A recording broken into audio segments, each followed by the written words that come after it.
Vertical asymptotes of rational functions. Definition of a vertical asymptote.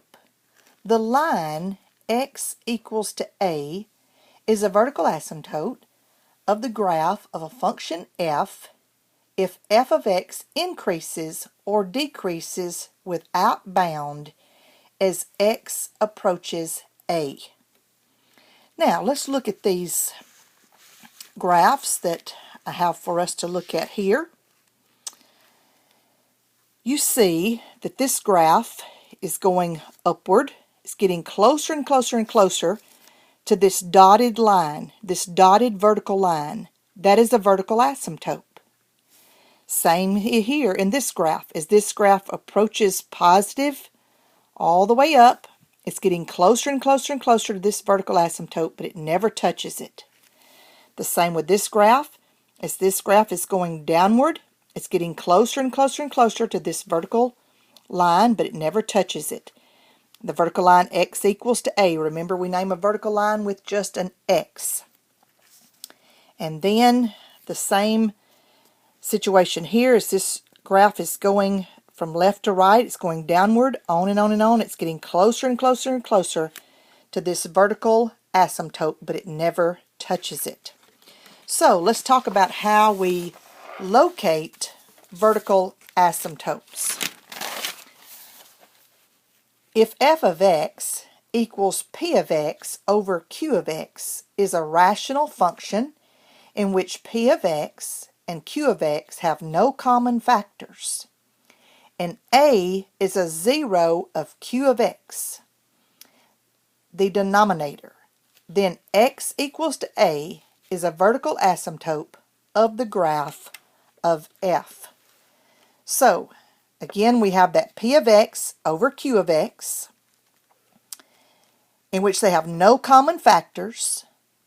Then a is a zero of q of x, the denominator. Then x equals to a is a vertical asymptote.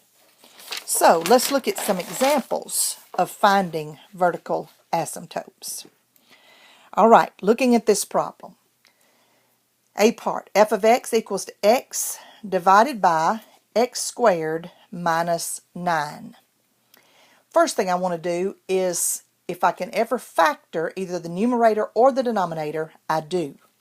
So now let's factor. If I take the denominator, I see I can factor that as the difference of two squares, x minus 3 and x plus 3.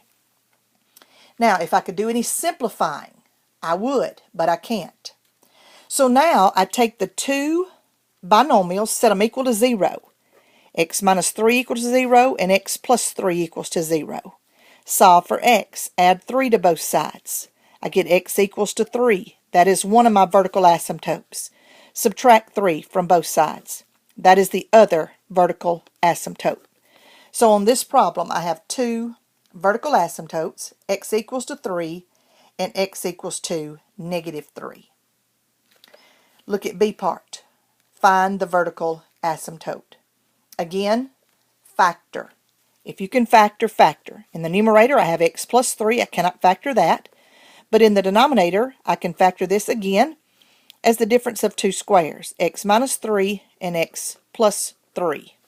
Okay? So now, is there a binomial in the numerator that's the same as a binomial in the denominator? Yes, these cross out. Okay?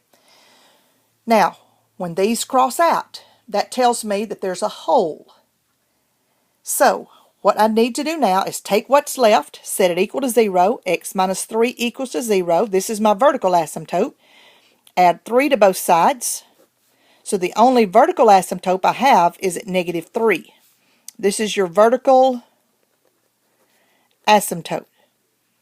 But when I cross these out, that told me that there was a hole. So I have a hole. If you set x plus 3 equal to 0, and you subtract 3 from both sides, at x equals to negative 3, there's a hole. So there's a vertical asymptote at x equals to negative 3, positive 3. Vertical asymptote at x equals to positive 3, but there's a hole at x equals to -3. So when those cross out, there's your hole, x equals to -3. And the last one, finding our vertical asymptote. H of x equals to x plus 3 divided by x squared plus 9. Let's try to factor. Can't factor in the numerator. I can't factor in the denominator. If you set the denominator equal to 0 and you solve for x, subtracting both sides -9, you get x squared equals to -9. You can't take the square root of a negative number and have a real number. So in this problem, there is no vertical asymptote. There is no holes. We call this no discontinuity. No discontinuities. In other words, there's no holes, there's no breaks, there's no vertical asymptote.